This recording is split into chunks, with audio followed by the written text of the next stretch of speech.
Hello and welcome to Surviving the Apocalypse the Nerd's Way. I'm your host John, and with me is my co-host Adam. Thank you for joining us. It is a pleasure to be here once more talking to our fine listeners. Directly into your ear holes. Indeed. How does it feel to have me gently caress the inside of your ears with my distant voice? This is getting too creepy. Today's episode is a special one because we are in a new studio. That's right, we're going up in the world. Yeah, we've purchased a random little studio. No, we haven't. We are at Adam's house at the moment. We've got soundproofing now, which was, where did you buy that off? Like Amazon or something? Years ago. So about 3 episodes ago. 3 episodes ago, that's right.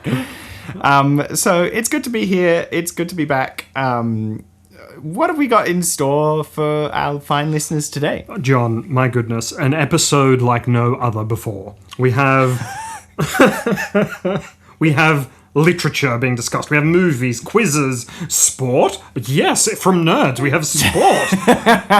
We have the glorious Republic, well, technically Principality, that we'll be talking about.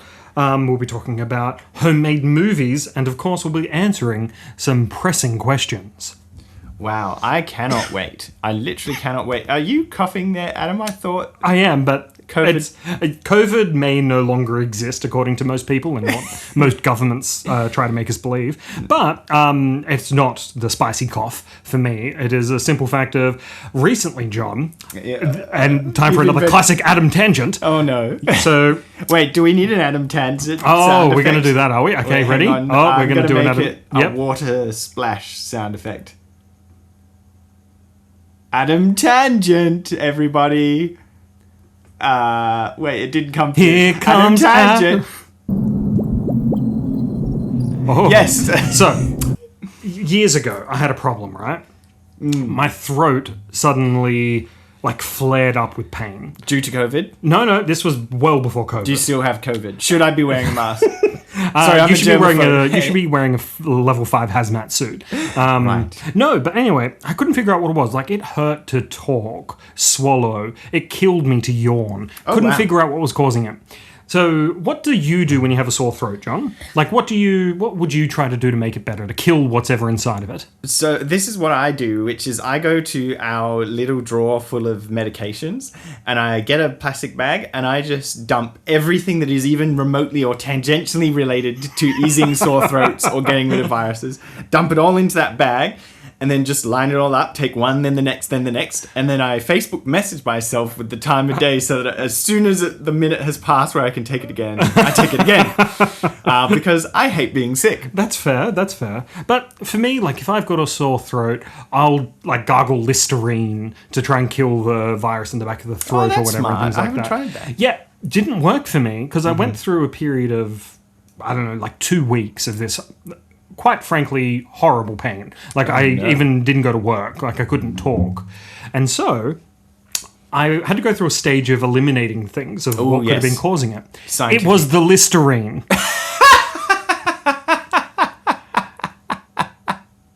Yeah.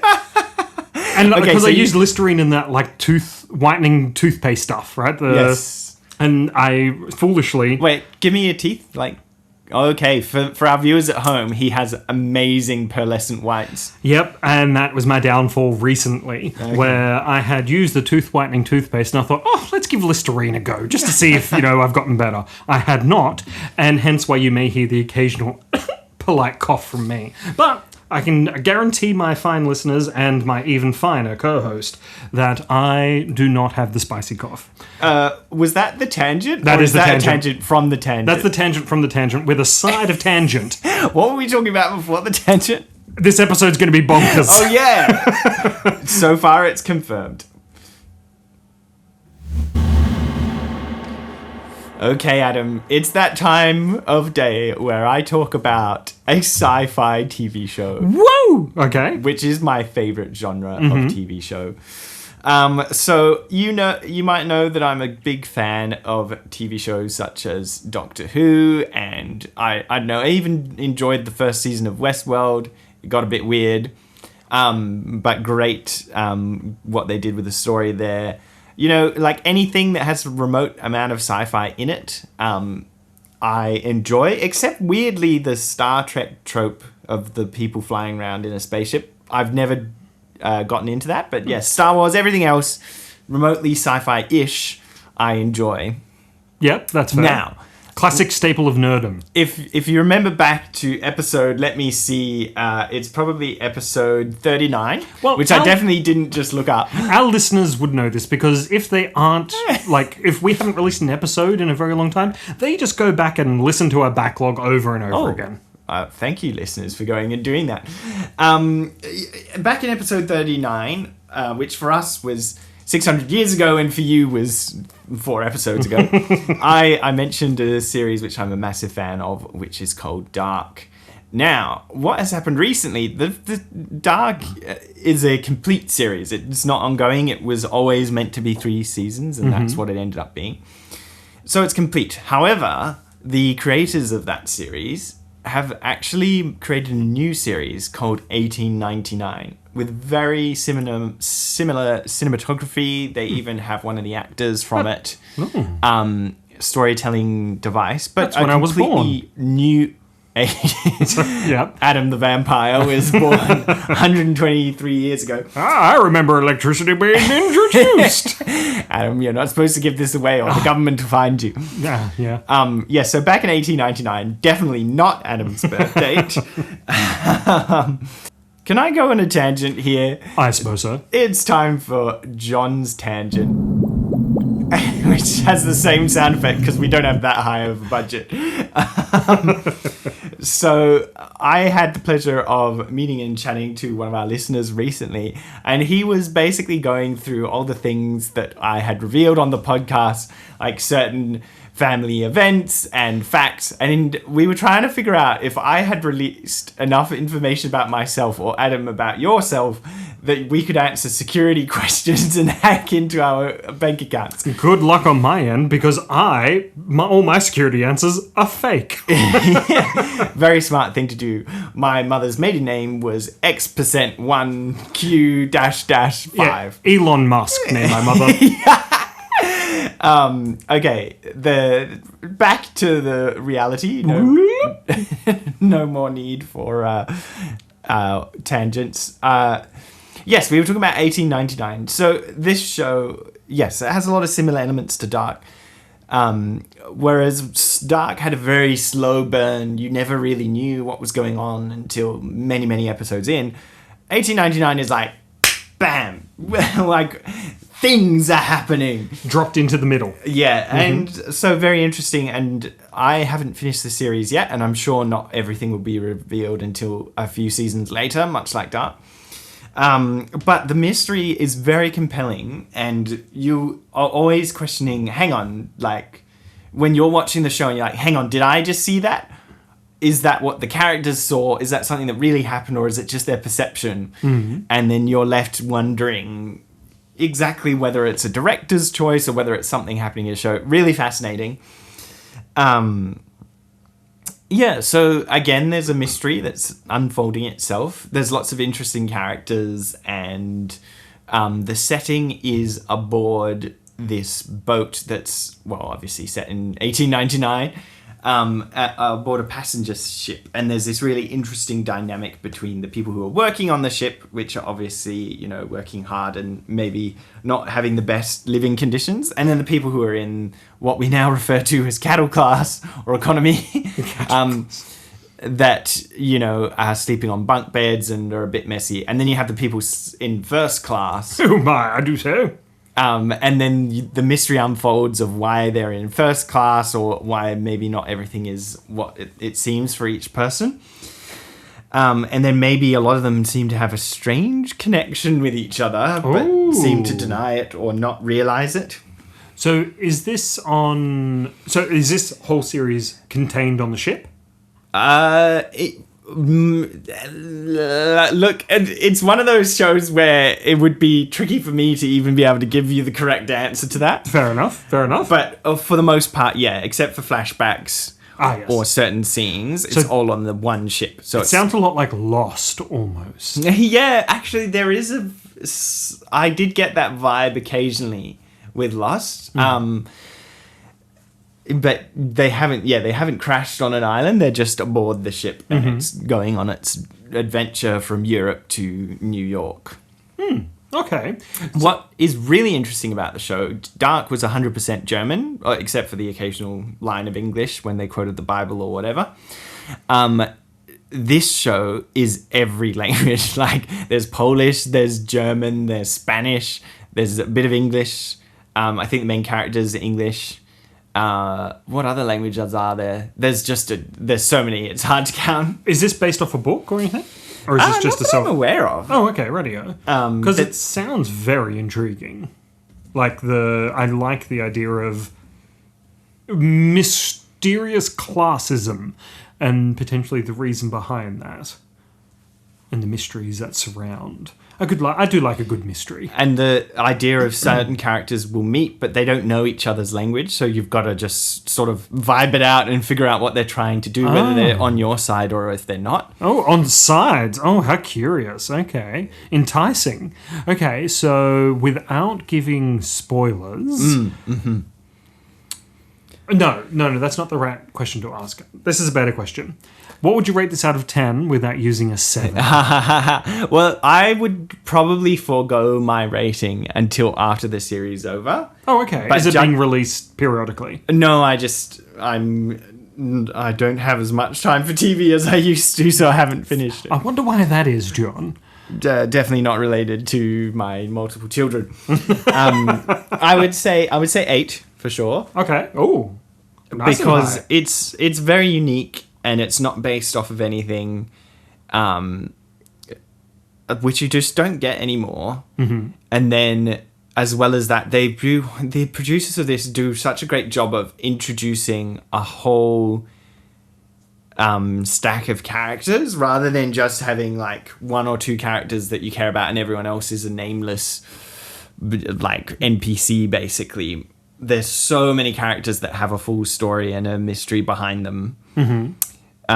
Which means that you actually do care about each individual when certain events happen. Okay. In, let's say, 20 words or less, and I'll count them out, convince me to watch this show.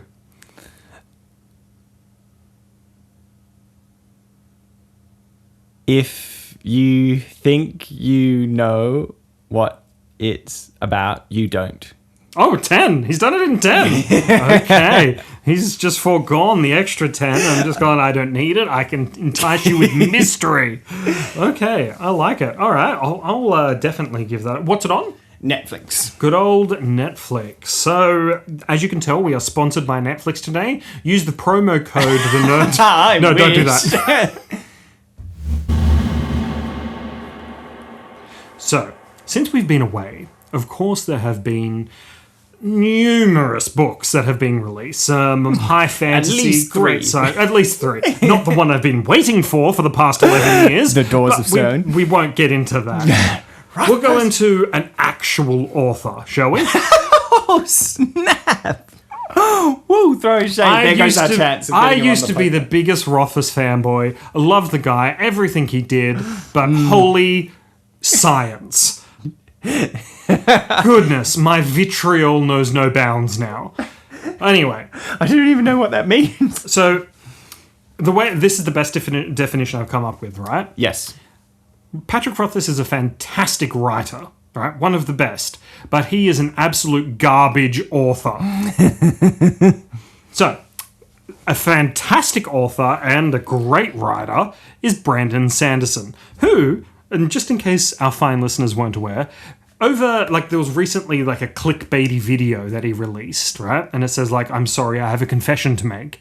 And I thought to myself, oh no, he's done it. He's had he's had a ghostwriter writing all this stuff for him because the guy just produces like no other writer. Right? Oh, is this what you talked about last episode with the secret novels exactly. that no one knew about? Yeah. And so it was just here, boom, there's 5 new novels. And you're just I love this man. This man makes me happy. But anyway, so one of the books he's released is the final I'm not sure if it's the final book in the series of the Mistborn, but from what I understand, it is the final in this era of Mistborn. Okay. So it's called The Lost Metal, and it picks up where it left off in the last... Actually, it doesn't. There's a time skip of 6 years. And, you know, there is obviously where are the characters now? And, you know, builds up all this really interesting story of how everything's going to go. And, of course, where we left off last time, Waxilium used... No, I'm not going to actually spoil it if you haven't done the series. But nonetheless, they're going up against Telsin, Wax's sister, who is the leader of a group called The Set, or a member of the group called The Set. Right. And The Set are trying to kind of take over for a purpose, right? So at the end of the last book, it's not so much of a spoiler. Waxilium, the main character, speaks to the god Harmony, who holds both ruin and preservation, the two shards of Endolasium and Endolnosium. And he's talking to him. This is at the end of the second book, as I was saying. And there's this red mist that's creeping over the planet. And it's like Harmony is just like, yeah, this is happening. Not great. Boom, go back to your body. And so it kind of picks up with, you know, that mystery. And I always thought, because Brandon Sanderson also released The Rhythm of War, which I'm not going to spoil that, but huge things happen at the end of that. Like crazy, mind-boggling, holy Moses, what's happening? I still haven't read the first Mistborn, so The first era. It's a good read, honestly. The second era is fun. It's got quips and jokes and back and forth, and right. I just enjoy it. But anyway, where Rhythm of War left off, I thought to myself, oh, I figured it out. I know what's going to happen in Lost Metal. But it's not. It threw me, because it isn't, and it's not really a spoiler because I'm not saying what it is, I'm saying what it isn't. It isn't Odium that is attacking the new planet, which is what I thought. It's something else. Oh. And I was just like, oh. And this is what blows me away with Sanderson, right? With this Lost Metal book, he has expanded the universe and introduced so much in this book that, like, I thought to myself, this is going to feel sloppy. But it doesn't. Like, I just finished it today. And it doesn't feel sloppy. It doesn't feel forced. It feels natural. And it's got that... Yeah, like, I'm excited for what comes next, because it's just his whole Cosmere is interconnected. You can read each series without knowing about the broader works that he's done. Yes. You'll obviously get more out of it if you do, but you can just read them as self-contained series. And it was just been the book itself, I found the pacing was fantastic.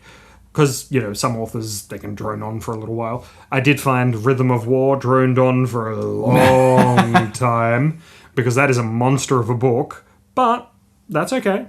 The ending was worth it. Yeah, I was going to say. Yeah, it's like Oathbringer did drone on a little. Like, there was some, like, Dalinar's flashbacks. Oh, they were mint. They were like the dessert after eating, you know, gruel for dinner. But this, and the ending was just, this is a family-friendly podcast, so all I can say is I wept tears of joy at the end of Rhythm of War, because it just blew me away. I did not expect what came of that. And one day, you know, I will just spoil everything for everybody, just because I can. Because, you know, we'll do like a spoiler episode, and we'll label it every 5 seconds with spoiler alarms or something. But such a good series. So, Mistborn is the series by Brandon Sanderson, and this is Era 2 with Wax and Wayne. Yeah, it's good fun. What's interesting is I've been listening to... Brandon Sanderson does lectures at a university. Oh, yeah. Mm-hmm. And he actually uploaded them all for free to his YouTube channel. Oh. And I've been watching through a bunch of episodes on that while I was doing renovations. Mm-hmm. And what's fascinating about his writing style, and he kind of explained it, which is most authors think of a twist as this person was the father all along or whatever, that everyone knows about that twist, or this person actually didn't die there, they were still alive. That's your bog standard twist. Mm-hmm.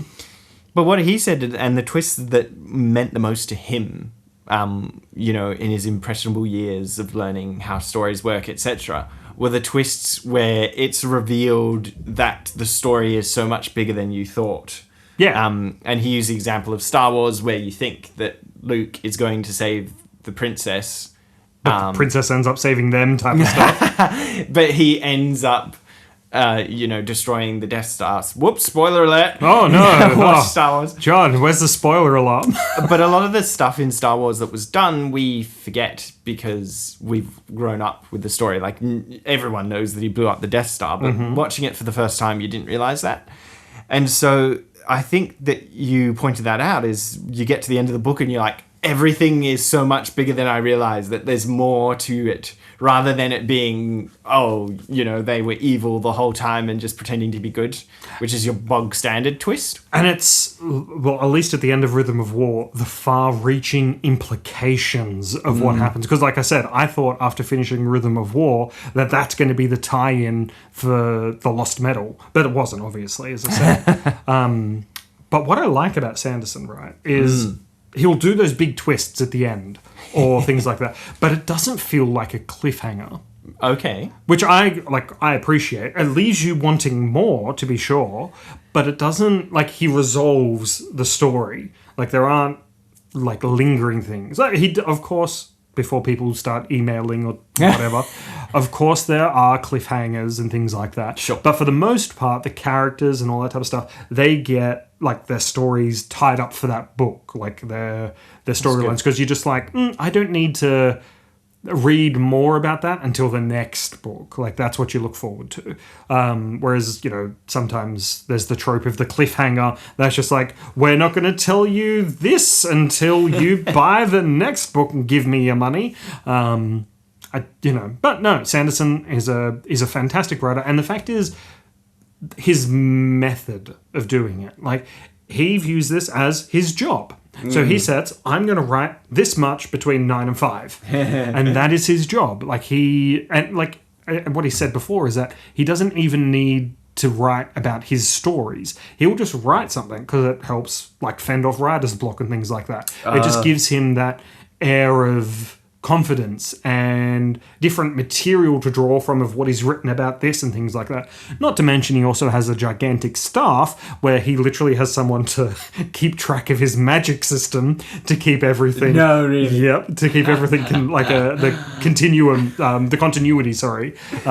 Is that your ideal job? Just to read fantasy books and write down their magic system? That's exactly what my wife said.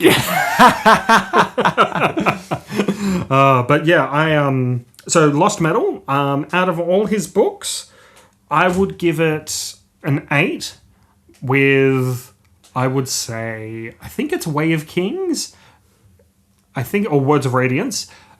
Basically, there's a line that always sticks with me, is when there's this massive fight happening in an arena. I think I've said this before on the podcast. It's one of my favorite lines in fantasy, where there's this massive, one-sided fight because someone had accidentally left an open invitation, essentially, and chose his words poorly.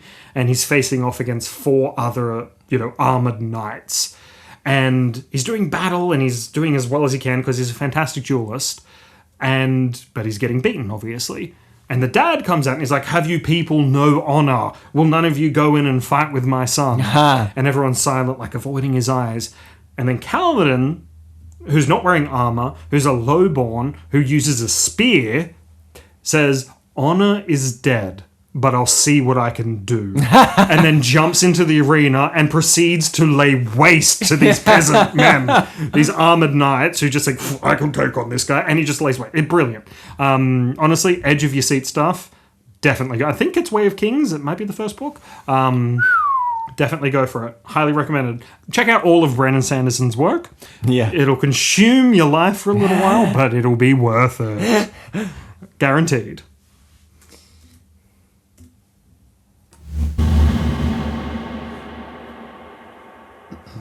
Well, Adam, yes. Kick me off the podcast because I'm about to bring up a topic that no nerd should ever talk, think, or even consider the existence of. Unless... No, well, that's all right. I was going to say unless they're that specific nerd. Because let's not forget, There are those type of nerds out there, bless them. Nerds come in all shapes of sizes. That's right. As you say. And what type of nerd are you talking about, Adam? Well, we're talking about the sports nerd. So my question today is, do sports have a place in the apocalypse as we try to survive it the nerd's way? The answer is no. Moving on to the next one. No, really. Next one. No. Okay. I would say yes. Because what springs to mind for me is a quote by a wonderful series called How I Met Your Mother, where Barney Stinson is having a tough time at work, and the storyline revolves around him doing amorous things, of course. But there's a sports analogy behind it, sports metaphor. And one of the characters doesn't quite understand it until they realize that people use sport as a way to distract themselves from the problems. And, let's not forget, people like seeing other people get smushed by, whatever. But does space? No, it does not. But does sport, however, have a place in the apocalypse? I would say in the immediate short term, no, it does not, because, you've got to survive.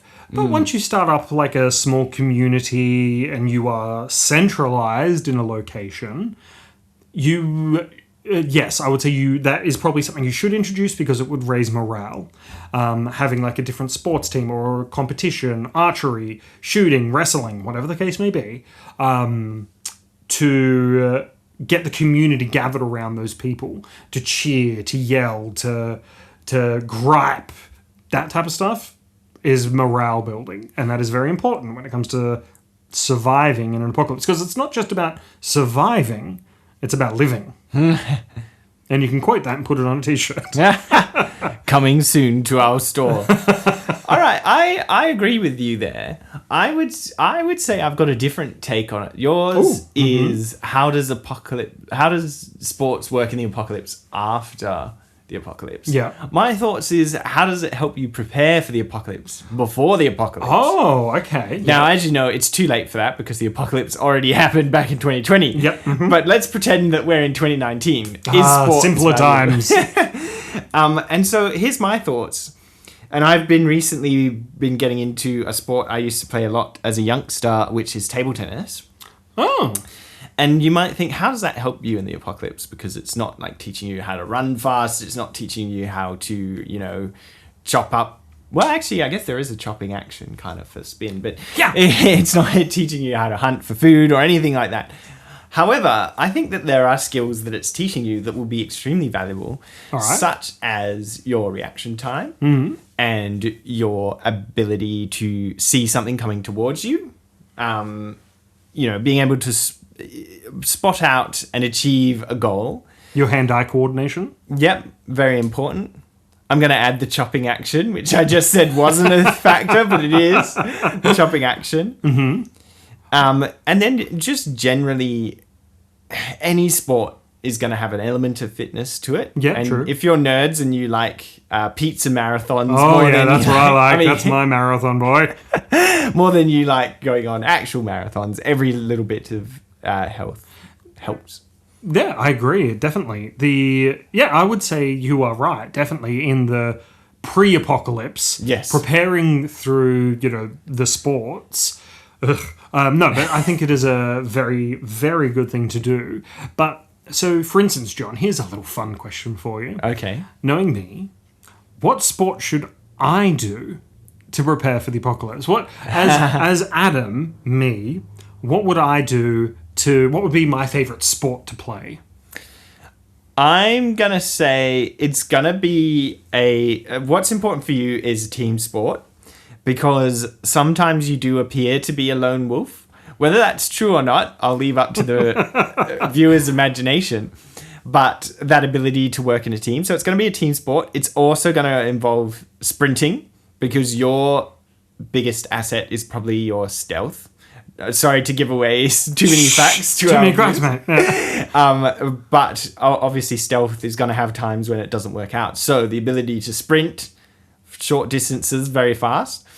And so adding all these things together, I think it's actually AFL, which I know you've done before. Yeah. Or I was thinking maybe a more modern sport like Ultimate Frisbee could be good. Ooh, I've never played Ultimate Frisbee. It's pretty good. Maybe I should have a look into that. Maybe we can form our own league. And I think there's always, in zombie movies, there's always some backpack or like secret serum that all the characters are throwing between each other as the zombies are coming towards them. Very important skill to have. True. Yes, the cure for being zombified is in a backpack. Let's throw it like a frisbee, because that's not going to break It cracked open, and now we're doomed. And humanity's doomed. Okay, same question, but in reverse. What is the sport I should learn that plays on maybe things that I'm not naturally strong at? Okay. All right. You are very tall, John. In case our listeners weren't aware, John is a giant man. I assume they could hear it in my voice. Yeah, the fact that you are miles away from the microphone, and we've got several other microphones in front of you. So you're very tall. So I think, Lee, in combat, for instance, you possibly don't have a greater guard when it comes to your lower body. Yes. And I also think that you have good reach, obviously, thanks to your height. Yes. Long arms, long legs, things like that. So I also think that is your advantage. So to help with the disadvantage, I reckon jiu-jitsu or judo, maybe even aikido, would be a great sport for you. To get that killer instinct to snap people's bones. Probably not great in a zombie apocalypse. The killer instinct. That's fair. But no, I think that's the combat aspect. But I think for just a sport to play, and before people say, "Oh, the martial arts are a sport," yes, I know they're a sport, but it's a bit obvious going exactly. from apocalypse to fighting. So let's go with an actual sport. I think just throwing shade after that preamble. They can come at me and they'd win, but that's fine. Please don't come after us. So I would say, what's a good sport for good old John? I'm going to go with... I'm not typing up sports for people who are thinking I'm stalling, because I'm just trying to think of a good sport. Could be lawn bowls. Gets me used to bending over to defend my lower bowls, guard. That's interesting. But I also think that if you were playing lawn bowls, you would already think the zombie apocalypse had started with all the groaning and slow shuffling. I don't do those teasers at the start of the podcast episode anymore, but I think I should for that one. Oh, goodness. Anyway, I would say, I just like karate, but I would probably let's go with archery. Ooh, that is an Olympic sport. Mm-hmm. Well done. Or better yet, wow, you just opened up a whole thing for me when you said Olympic. I would say kayaking as well to help with your balance. Whitewater rafting type of thing. But yeah, because I love archery. It's good fun. And, shooting's easy. Just point, click, done, Ooh, wow, so skilled. No. You got to use an arrow with proper fletching and... my own sound effects. But yeah, that's... so sporting in the apocalypse and pre-apocalypse, both covered there. Both vital. Join a league.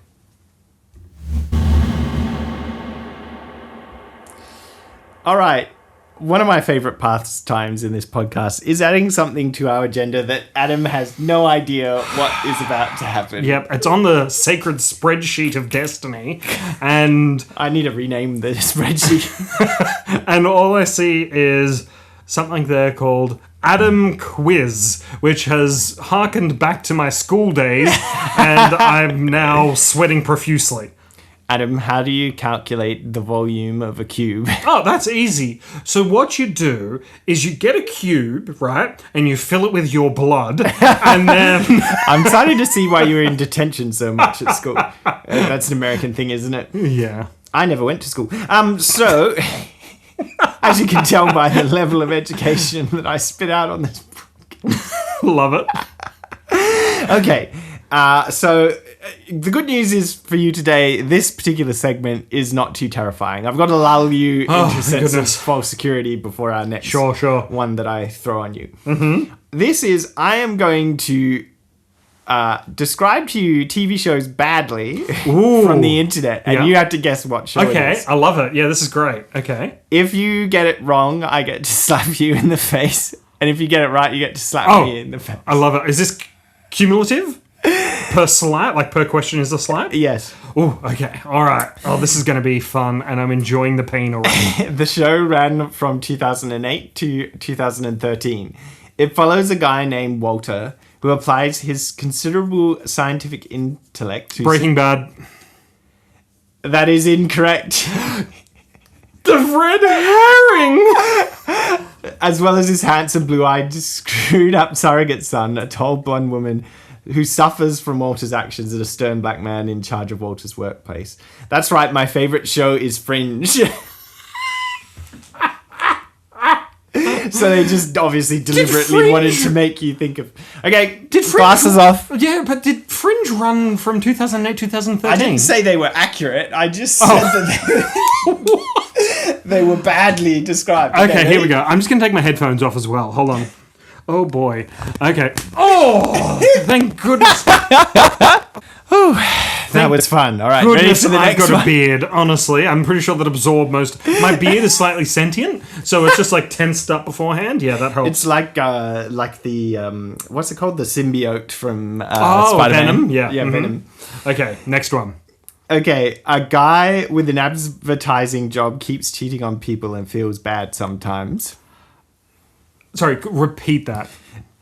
A guy with an advertising job keeps cheating on people and feels bad sometimes.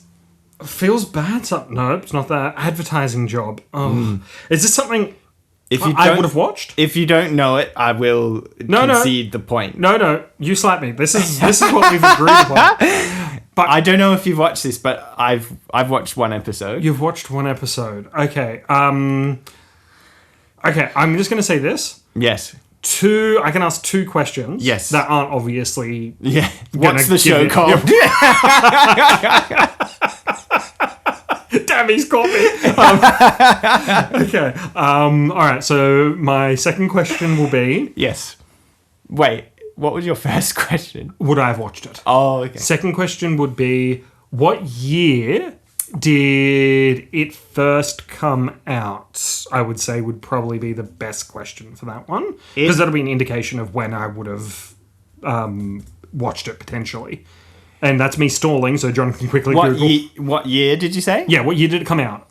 2007. Oh, okay, 2007. An advertising person cheats people and feels bad sometimes. Boston Legal? No, that's not advertising, obviously. All right. Wait, before you tell me what's the answer. Mad Men. I haven't watched it. Well, now I feel bad for slapping you. No, do slightly. It. No, let's go the other side this time. Yep. What was that? That was a baby. Like my son slaps me harder than that. Quite frequently. And that's a spoiler right there, friends, which we'll discuss later on. Okay, I'll do a better one next time. No, that's okay. Not getting the next one. Okay. Oh, I do like this segment, though. I have to admit, it's a good brain tease. A family is slowly murdered season after season because their dad went off to fulfill his bureaucratic obligation. Okay. Have I seen this? Yes. Oh. A family is slowly killed season after season while the father is off fulfilling a bureaucratic obligation. Because he was off fulfilling... Oh, okay. Oh, this is good. I do like this segment. Okay, second question. No, that'll give it away. How old is the father? Just like by looking at him, how old would you say? I would say probably 50, around there, maybe like 40, 60. Okay. No, those are my two questions, and I have to answer. Okay. A family slowly Think killed? outside the box. Think outside the box. A family is slowly murdered season after season because their dad went off to fulfill his bureaucratic obligation. For some reason, my mind just goes to American Horror Story, but that's not it. It's only because murder's in there and season after season. Okay. Oh, damn. I should have asked. You know what? I'm just going to say, is there a third question here? Is this a comedy? No. Oh, okay. Right. Well, there goes that. Ooh. And I hope our listeners are screaming at me right now, just being like, it's this, Adam. It's this. Save your face. I'm going to go with... My mind's just drawing a blank, honestly. If you know what this is, I'd like you to message me from the future so I could answer. I'm not No Googling cheating this. with time travel. Yeah, well, you can definitely. Adam, all right, you have to guess. Okay. Just think outside the box. I know that's a clue, but it's not Doctor Who, surely. That's the only thing I know with a box. What is it? It's Game of Thrones. Ned Stark. Oh, you kidding? That is brilliant. Okay, this is the final slap. That could be the episode title. The final slap. Okay, this side. Wait, no, because this side, because you feathered. Oh, wow, that was my neck. Sorry. No, that's all right. I've got one more for you, but Okay. you'll definitely get this. All right. Yeah, I won't now. An alien desperately wants to be British. Oh, they're definitely Doctor Who. Yeah, all right. Now slap me good. Okay, all right, here we go. This is going to knock you unconscious, just so you know. Oh, gosh. Please be nice. Oh, he's Jeez. cringing hard. The cringe is... Okay. Oh, this is delicious. Oh, beautiful. Wasn't that bad? Definitely the lead up was worse. Oh, yeah. That's always the case, isn't it? Just embrace it. Ow. Okay, we nearly destroyed half the studio doing that. Brilliant fun. Okay, I love that quiz. We're definitely doing that again, except next time I ask the questions. Ooh.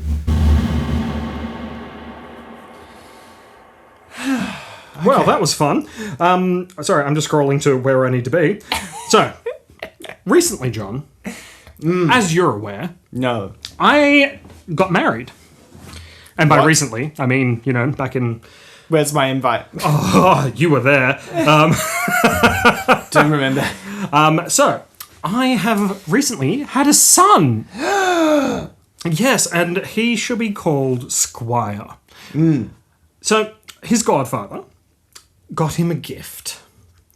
And this is a genuine knighthood from the Principality of Sealand. And I've got the full documentation right here in front of me. And it is the Principality of Sealand, Knights of the Sovereign Military Order of Sealand. In times of conflict or threat to Sealand's security or world peace and security, you may be invited to join us in our military endeavours. Our Sovereign Prince Michael of Sealand hereby appoints Sir, let's redact my son's actual name, Officer of the Sovereign Military Order of Sealand. Now, Wow. pretty cool. My son is a genuine knight. Of course, he's not going to go into military conflict because he's 4 months old. But, Yeah, what if he's called upon to... well, invited. He gets invited, Oh, okay. which means I can decline the invitation on his behalf. But, so there is a Sealand. The question is, what is Sealand? So, firstly, his godfather is a avid listener of our podcast. So thank you, Pete. We have mentioned you many times on the podcast. But from the bottom of my heart, this is a wonderful gift for my son, who it is very good for his namesake. So Sealand. I didn't even know what Sealand was. Is that different to New Zealand? No, basically the same size. It's the same stuff. So, no, not of course not. New Zealand's a lovely country. So, during the Second World War, the British government built several fortress islands in the North Sea to defend its coast from German invaders. Some of these forts were actually built illegally in international waters. So, that's the first part of the official website of Sealand. So I'm just going to paraphrase the rest of it. Long story short, we obviously won the Second World War. Woo woo! And most of these forts were abandoned. Actually, all of them were. And in 1967, a enterprising young man, decided he wanted to do over the broadcasting censorship and commission of the BBC in America, in England. Yeah. And so he went out to basically create a radio station and claimed this as a principality, sovereign from every other nation, because it's in international waters. Yes. Long story short, there was conflict, high court rulings, all that type of stuff. But in the end, the British government couldn't do anything. They attempted to go and take it back. They were rebuffed because, once again, international waters. But one of the interesting things about this, which I thought was fascinating, is under the guise of some business endeavor, a German and a couple of other people went onto Sealand while the leader, the prince, was away and forcefully took it over. Oh, I know, right? But the story doesn't end there. Prince Roy, as is the person, basically gathered as many loyal sovereign citizens of Sealand that he could, went back with an attack helicopter and took back the fortress. So I should also say, so this is a weapons platform. Right. It's no bigger than like a football field, essentially. You'd mistake it for like an oil rig, but so much smaller. So anyway, he came back. The invaders gave up, like they surrendered. Then they held them as prisoners of war. Oh, man. A German ambassador had to come.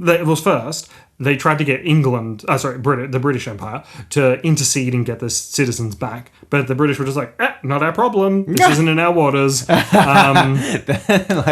guys wouldn't let us take this place. Now it's your problem. But it further led to the credibility of the claim of sovereign land. Right. And so basically it was just like the ambassador, literal ambassador for Germany, had to go to Sealand to negotiate the release of the prisoners. They were treated fairly under the Geneva Convention, all that type of stuff, and they were released as prisoners of war. And it was just fascinating. In 1987, Britain extended its territorial waters out to 12 nautical miles, but the previous day, in anticipation of this, Sealand also did the same thing. And so, there's just been, there's been no tension, as it were, but it's just interesting. In photos, you can actually see the coastline of Britain. Oh, no way. Yeah, if they're taking, from a certain angle, of course, a photo of the platform, you can actually see the coastline, essentially, of Britain. So, here's what I suggest, John. As my son is now a proud knight of Sealand, yes, I would say, as a podcast, we should throw our support behind Sealand and its sovereignty. I know that might cause some problems, I doubt it. But it's just a fascinating little thing. I'd recommend reading about it. You can get lordships and dukehoods and all that type of stuff from the Sealand website.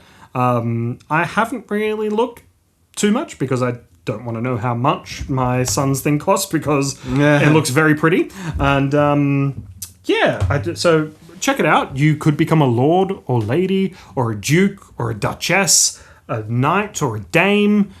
It's pretty cool. Now I know how I can be a knight, which is my lifelong dream. Of course, it bears mention, John, as I'm in mourning still over the death of our sovereign queen, Elizabeth II. So a moment's silence for Her Majesty. And the next topic. Before we move on, though, one of our earliest episodes, in fact, I think it might be the earliest episode, is called Island Procurement. Nope, it's the second earliest. You're thinking of going and claiming a fortress island in international water? Well, I was just thinking, we wanted to own our own land. Maybe we could join forces with them and start the nation together. Make it beyond just a platform and make it an actual place. Interesting. Are you talking about construction work on the... Yeah, just dump a whole bunch of sand Interesting. But Make an island. we can't do that anymore where Sealand is anyways because of the 12 nautical mile rule that they've all implemented because now it overlaps essentially. That's a shame. But we could do that in somewhere out in that isn't international water. That is in international water. Find a nice low sandbank and just pile up some sand and put a Nerd's Way flag in it or something. I don't know if we could survive there in an apocalypse, but we could give it a red hot go. There's also this game, I don't know if I've talked about it on the podcast before, but we should probably play it one time, called Raft, where you are in the ocean and you collect up random bits of rubbish to make your raft bigger and bigger. Maybe that's what Sealand should do. Get old bits of plastic and just make their platform bigger and bigger and bigger and bigger. Interesting. That's not a bad idea. There's also a game called Stranded Deep, which kind of follows that premises as well. But no, anyway, we're not talking about survival games right now. So Principality of Sealand, check it out. Buy a lordship, become a lord. A night ship? Or a night ship. I mean, there's a whole bunch of different stuff you can buy on there. Can I be a duke? Can I be an earl? Ooh. I want to be an earl. Let's have a look. Okay, hold on. I'm going to look it up. I'm fine. Not too late now. You might be an earl. Wait, you're already a knight. You are a lord. I'm a lord. Yeah. You Lord can be of Scotland. Yep. Lord Not the whole of Scotland. Wow. Just I think 1 or 2 centimeters worth of Scotland. So the highest you can get by the looks of things, judging by the price, is a duke or duchess, which is... I want my wife to be a duchess. That sounds cool. Yep, £499, by the way. Oh my word, I don't have any pounds, so that's going to be a problem. I want to be a baron. Yes. Baron sounds cool.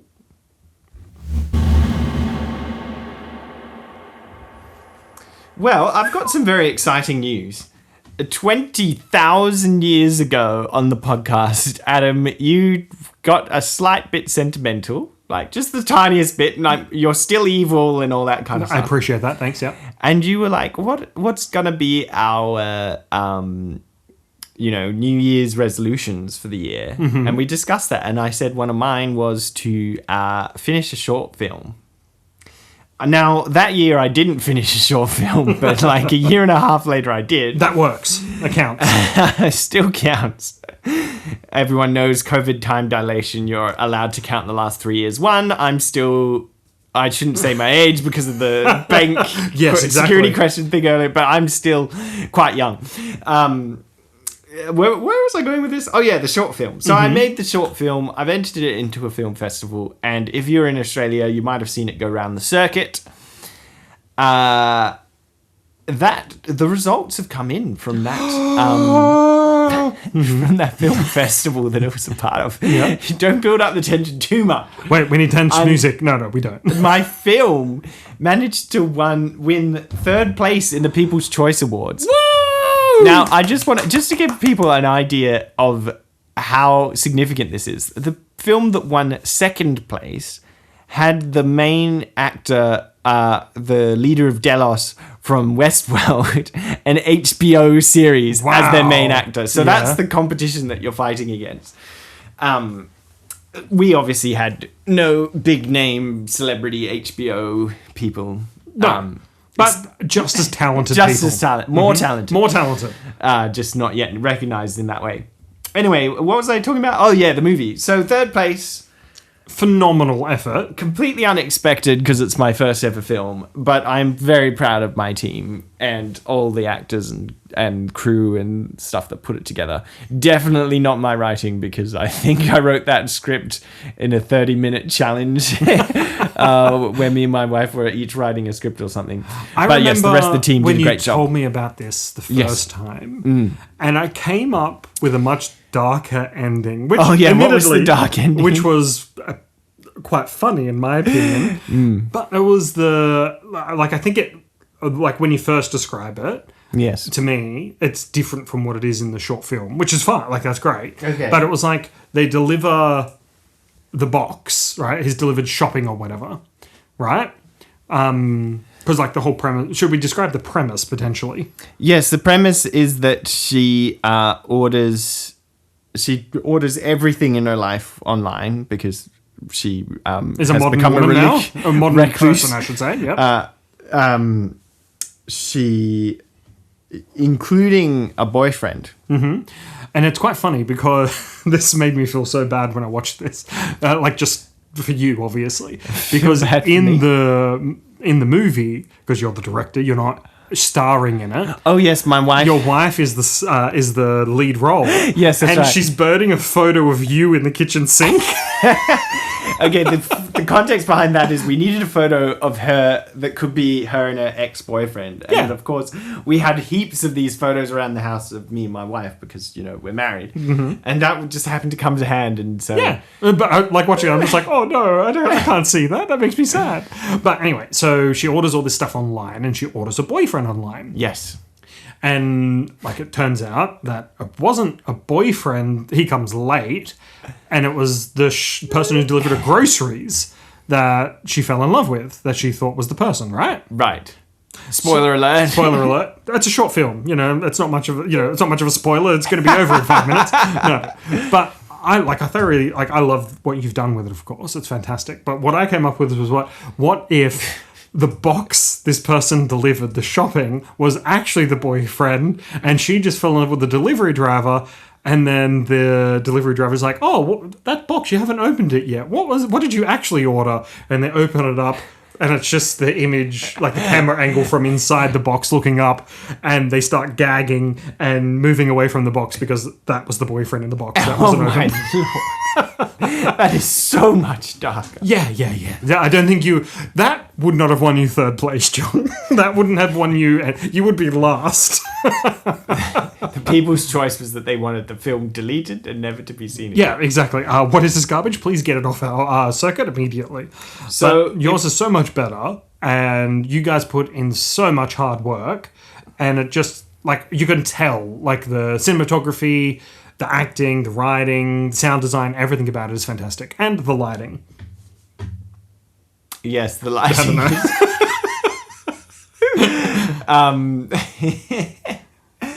Yes, well, thank you. I'm very happy about it. It'll be coming out on YouTube eventually for people who weren't able to catch it on its festival run, which will be very exciting, and I'm sure I will talk about it one last time to give everyone the link. Although they've had it spoiled, so... We'll just delete this whole segment and start again. Wow, third place, John! Yay!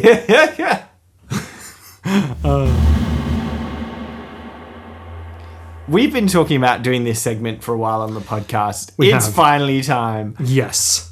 A lot of podcasts out there are not quite as high budget as ours, No. and they consist of mainly people answering Yahoo Answers questions. Mm-hmm. My brother and me is probably the most famous one. Mm-hmm. However, Yahoo Answers doesn't exist. If you go to that website, it's just a blank page. It's shock horror to me. I'm surprised, honestly. But last time I looked on Yahoo Answers was probably a decade ago, I suppose. Yes. But it just is the source of people saying, "Am I pregnant?" Like that song. If you haven't seen it, it's a great song.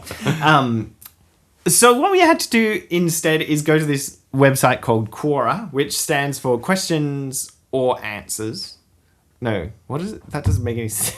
What is Quora? Question.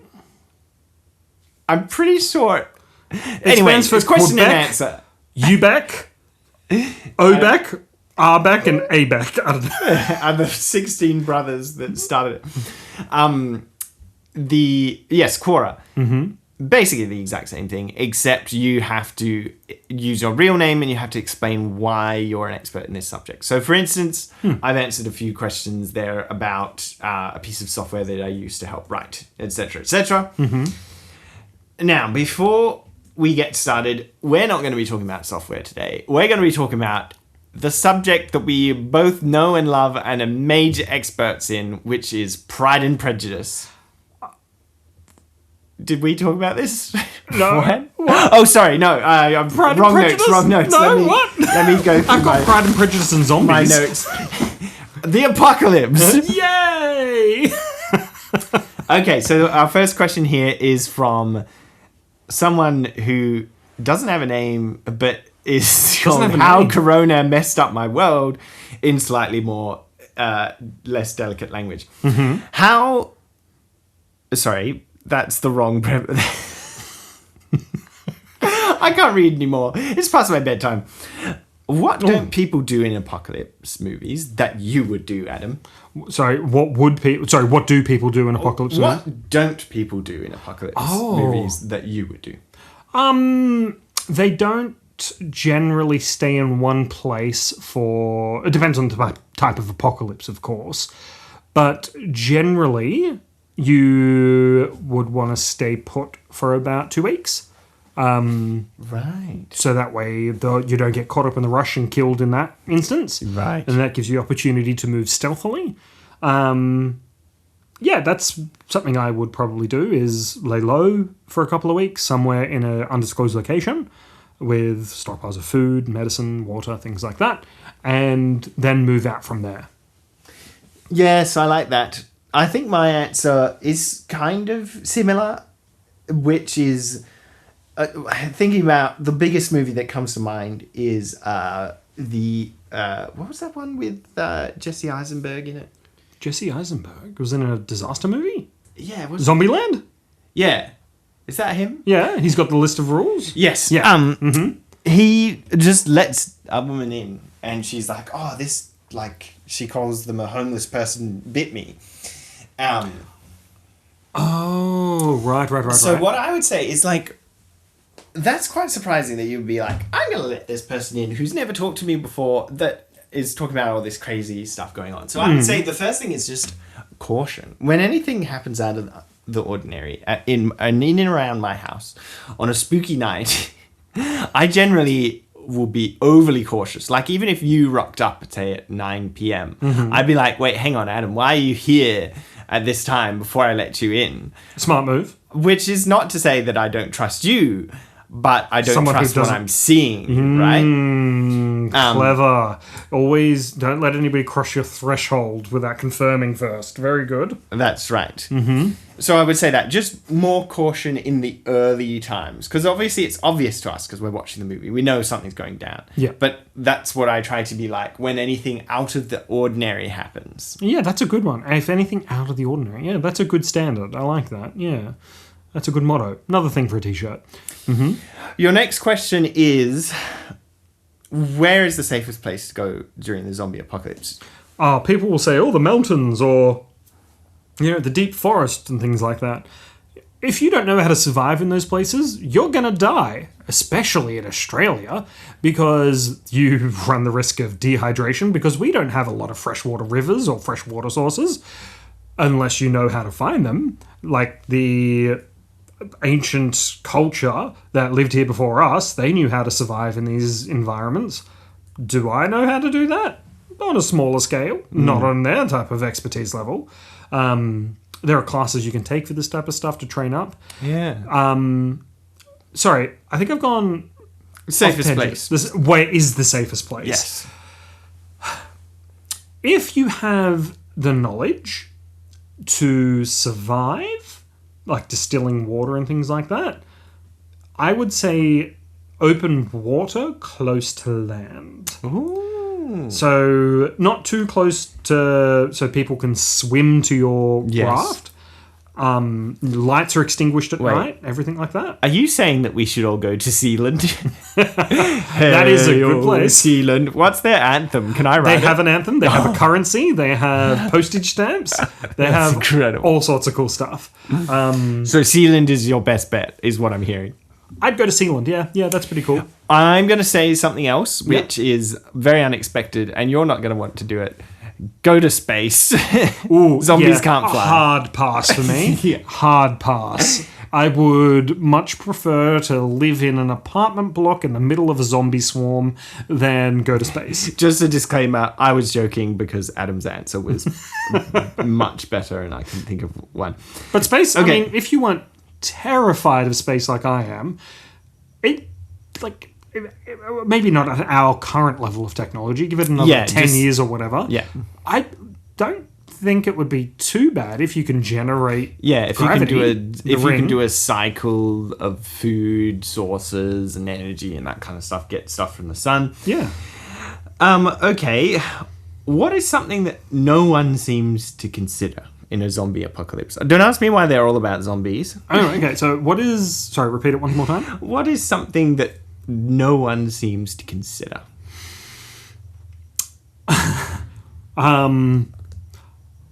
First thing that springs to mind is, why is that person real shifty and shady?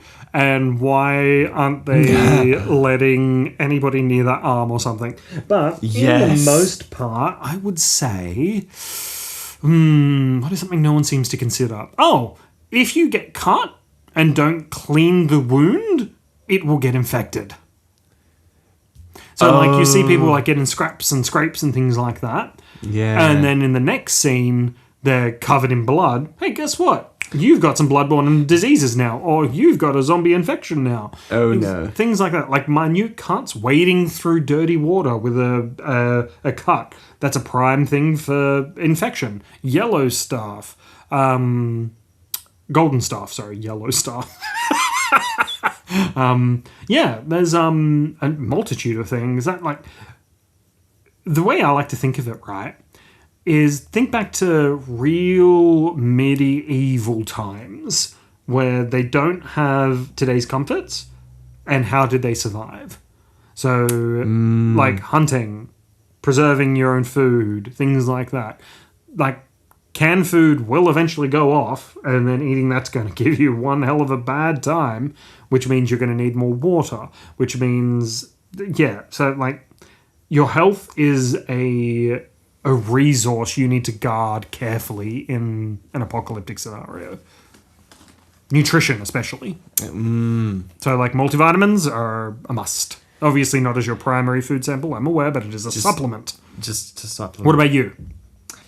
I would say the like the taxing mental toll that it takes on you. Oh, yeah. So I think for the first little while, adrenaline and the survival instinct will get you going. But I think after a while, the day in and day out, you'll have to be giving yourself a reason to keep going, whether it's some form of art or, you know, care for other people. That's probably a huge one, actually, is you'd be like, why is it worth all this just to survive? But if you think about it as how you're helping the other people in your crew, I think that'll keep you going. So it's, once again, it's like that whole... and it's common in, like, the survival community. It's not enough to just survive. You need to live. Yes, which just I like think, you were saying. and that is it bears repeating, especially because that is a vital point of surviving in the apocalypse. But also entertainment. This is a Nerd's Way podcast, right? Download all our episodes. Yep. You don't want to lose it when the internet goes down. Exactly, and I have a transcript running, right? Because then you'll be able to just read it and laugh when the electricity goes out. Okay, 2 more questions. All right. 1 serious one, 1 funny one. Oh, okay. What's this? Okay, let's go serious first. We'll leave the funny one for last. Yes. What is the best kind of car? What is the best kind of vehicle to have or steal in case of a zombie apocalypse? Oh, good question. Without a doubt, I would say a bike. I'm not talking about a motorcycle. I'm talking about a bicycle. Yes. Human powered. Easy to maintain, well, easy-ish to maintain. Yes. There are millions of bikes that don't run out of gas. Yeah, that would be my answer. Because you've got mountain bikes, which will help you get off-road. You've got road bikes, which will help you go speedy. And then you've got no crazy drivers riding around that are going to clip you and send you flying off your bike. Yeah, because they've all been zombified. All you've got is marauding zombies that are going to tackle you and eat your flesh, which is fine. I've got a more controversial answer for you. Oh, okay, yep. A Tesla Cybertruck. Oh, but how did I know?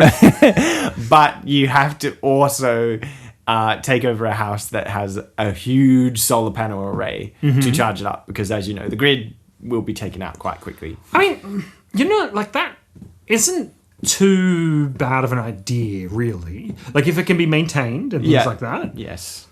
And the roads were clear, like, you could go a long way, like because obviously you need to charge the car up with a solar battery and a solar array, probably for like 2 days to get like a full charge, right? Yeah, that's right. So you have the capacity to go a really far distance, which you wouldn't normally have. So if you were wanting to bug out to a different location, Bring your solar panels. You drive for 300 Ks. You camp out for 2 days. You drive for another 300 Ks. Things like cetera, that. Or like even if you're just wanting to scout out, you could go half that distance and then come back. Yes. Or you know of a shopping centre so far away where it's impractical to go there. You can bring back a lot more supplies than on a bicycle. Yeah, and on a car, you're basically like, this is our one chance. Because gas, obviously the network, you're not going to be able to find any gas. You sort of, every mile that you drive in that thing is precious. But on this, like you say, yeah, you can just go out, take a look. You can scout. Yeah. And what was there was another point I was going to say. It's quiet. Yes, that's such a good point. Mm-hmm. It's so quiet. It's, in some cases, quieter than a bicycle. Yeah, Those things, yeah, especially if I'm riding it. This was a mistake. I should have taken up biking before the apocalypse. See? And that's where sports come into it. Yep. Yeah. Mm-hmm. Okay. Yeah. Okay. No. You've talked me around to the Tesla. And I know people are going to be like, oh, that's a terrible idea. You're wrong. And I'll explain to you in person. I'll drive over there in my brand new Cybertruck. I've just purchased one with our vast Nerds Way budget. There could be a middle ground between our two ideas. Oh, okay. Because a lot of people... Tesla motorcycle. Got it. I don't think that exists. A lot of people point out that bikes are great if you're healthy, but in the apocalypse, a lot of the time you're going to sustain a few injuries. And once you've injured, say, for instance, your leg, it's very tricky to cycle. Mm-hmm. True. Best of both worlds is an e-bike with a solar charging station. Oh, yeah. Because if you do get injured, you can use the e-bike functions to get yourself going and to lug more stuff from Bunnings or whatever. Don't go to Bunnings in the apocalypse. Don't go to Bunnings in the apocalypse. Don't do it. It's a trap. That's it. That's really interesting. Because ever since e-scooters and e-bikes have exploded in popularity. Yes. I have not considered their use in the apocalypse. Yeah, very useful. As long as you've got solar power. How? Yeah, of course. Yeah, but how? What's the charge like? Like, how long can you? What's the distance? Do you know? I actually don't know. Let's say, I don't know, just a ballpark guess, 30 kilometers or something. Surely it'd be less than that. The 100 miles that they're saying. 100 miles? Really?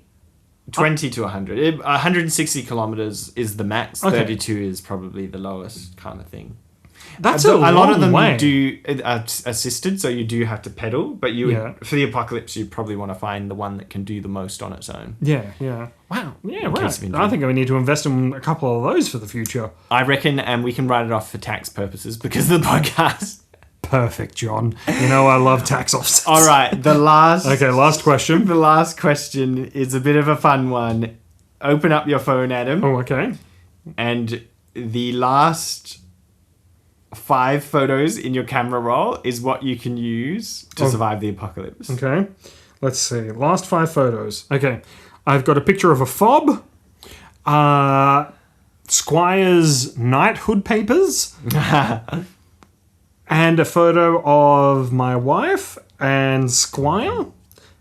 A meme, which is especially hilarious, because I'm just going to quickly go through this. As the comet approaches, 2 vicious tyrannosaurs fight over a running tabor saw. It's a meme of the nativity scene that looks like 2 T-Rexes. Anyway, so I can survive the apocalypse with a fob, knighthood papers, dinosaur, photo of my family, a nativity scene, and those are videos, so they don't count. And a picture of my son with the Grimm's Fairy Tales books. So, and Lego. Here's what I can do, okay?